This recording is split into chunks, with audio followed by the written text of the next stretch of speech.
Mari kita berdoa.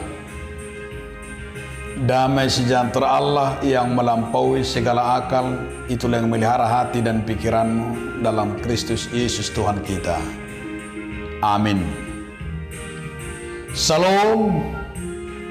Selamat hari Natal bagi kita semuanya. Firman Tuhan bagi kita hari ini, hari pesta kelahiran Yesus Kristus, pesta Natal yang pertama. Di pesta Natal kita hari ini, firman Tuhan yang menyapa kita tertulis dalam kitab Ibrani pasal 1 ayat 1 sampai dengan ayat yang keempat. Dengarkanlah firman Tuhan. Allah berfirman dengan perantaraan anaknya. Setelah pada zaman dahulu Allah berulang kali dan dalam pelbagai cara berbicara kepada nenek moyang kita dengan perantaraan nabi-nabi,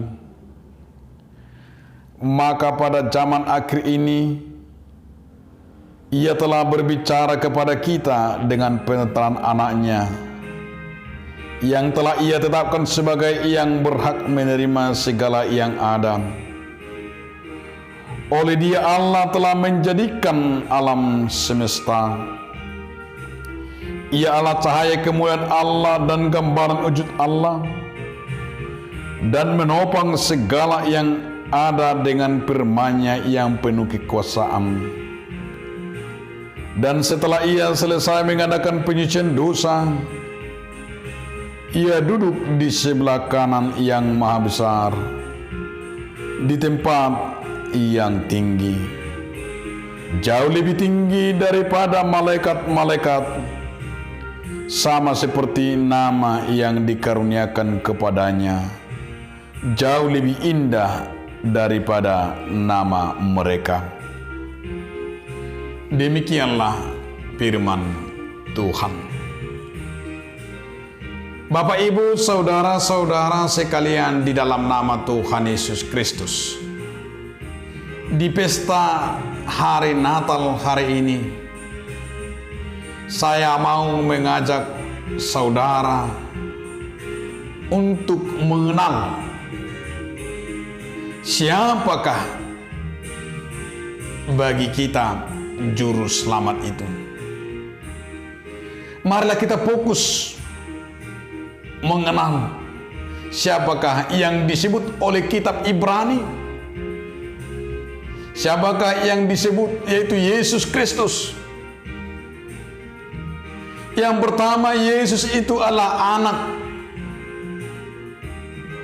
Hal ini dikatakan oleh Yesus Kristus memiliki otoritas walaupun dia anak sama seperti Bapa. Beberapa kali Tuhan Yesus menyatakan, semua telah diserahkan kepadaku oleh Bapakku. Dan itu juga kita lihat di dalam Matius 11 ayat 27, di mana Yesus adalah menerima, yaitu bahwa tugas bahwa dia diserahkan oleh Bapa kepadanya. Dan jelas di sini dikatakan bahwa Yesus adalah anak Allah, diberikan segala kuasa dari sorga dan diberikan segala kuasa di bumi ini. Yesus juga menyatakan bahwa aku adalah Alfa dan Omega, dan Yesus juga menyatakan aku dan Bapa adalah satu. Yesus Kristus tetap sama, baik kemarin maupun hari ini, dan itulah yang kita lihat sampai selama-lamanya. Ibrani juga berkata bahwa Yesus yang dahulu itu sampai selama-lamanya karena Ia kekal. Yesus adalah cahaya kemuliaan Allah. yang penuh dengan kekuasaan. Di sini sangat menarik sebuah pernyataan yang dikatakan oleh kitab Ibrani. Cahaya kemuliaan Allah menyatakan bahwa wujud dari Allah yang tidak kelihatan, bahwa Yesus adalah wujud Allah dari surga, di mana juga Tuhan Yesus menegaskan bahwa barang siapa telah melihat aku, ia telah melihat Bapa. Nanti akan kita baca di kitab Yohanes 14 ayat 9. Bahwa di sana dijelaskan bahwa barang siapa yang mengaku dan barang siapa yang melihat Yesus sama seperti melihat Bapa, melihat Allah. Termasuk Paulus juga menyatakan seluruh kepenuhan Allah berkenan diam di dalam Yesus Kristus. Dan kitab Ibrani mau menyatakan Yesus melakukan penyucian dosa kita, di mana penulis Ibrani menegaskan bahwa misi kedatangan Tuhan Yesus Kristus adalah untuk menebus dosa manusia. Ia menyebut bahwa ia adalah imam yang besar, imam yang maha kudus, dengan memberikan darahnya sendiri. Dengan diberikan yaitu dia menegaskan, mengorbankan anaknya. Yesus itu adalah korban penyucian dosa kita. Oleh karena itu saudara-saudara, jaminan yang kita terima adalah jaminan pengampunan. Bahwa penulis Ibrani mau menghimbau kita, jelas di sana dikatakan dengan cahaya kemuliaannya itu, dengan kedatangannya yang jauh lebih tinggi daripada malaikat dan sama seperti yang dikaruniakan kepadanya, jauh lebih indah daripada nama mereka. Keagungan namanya, makna kedatangannya, makna pengorbanannya, yaitu pengorbanan Yesus sungguh sempurna, yang diterima, yang berkenaan bagi Bapa. Karena puncak keagungan yaitu kemuliaan Yesus Kristus. Ketika Yesus itu bersama-sama yang kita sebut dengan Allah yang Tritunggal. Dan Yesus punya otoritas yang luar biasa, tergalak yang ada di bumi ini dan yang ada di sorga.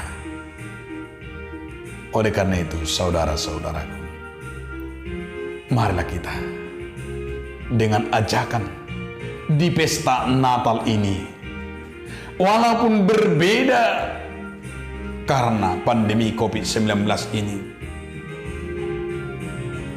dengan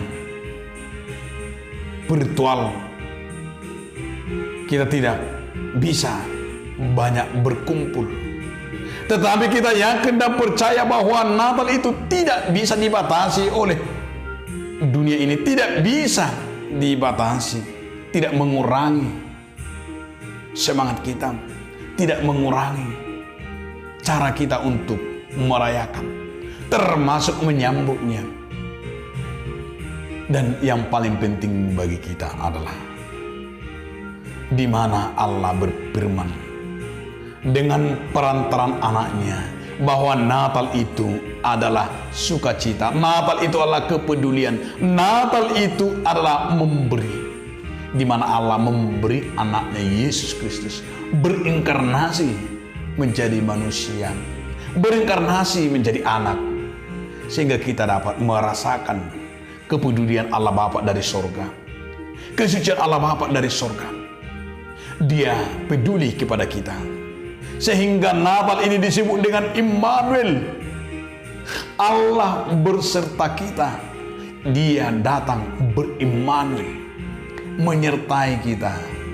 Karena itu di Natal ini, marilah kita menyambut Immanuel itu, Allah beserta kita. Tidak pernah kita ditinggalkan, tetapi kita tetap bersama-sama walaupun di dalam pandemi COVID-19 ini. kita yakin dan percaya bahwa Natal, kelahiran Yesus Kristus, Allah berfirman kepada kita, Dia adalah anak. Yesus adalah cahaya kemuliaan Allah yang penuh dengan kekuasaannya. Yesus itu melakukan penyucian yang luar biasa. Yesus itu rela berkorban supaya kita selamat. Selamat hari Natal bagi kita semua. Amin. Mari kita berdoa. Terima kasih Allah Bapa atas firman-Mu Tuhan, yang mengingatkan kami agar kami Tuhan melihat kebesaran Tuhan lewat Natal ini. Yesus telah lahir, Yesus telah datang, dan Yesus telah kami sambut dengan kedatangan-Mu Tuhan ke dunia ini. Engkau Tuhan berinkarnasi menjadi sama seperti kami, agar kami Tuhan disucikan dan menerima keselamatan dari Bapa. Terima kasih Tuhan Yesus Kristus. Amin.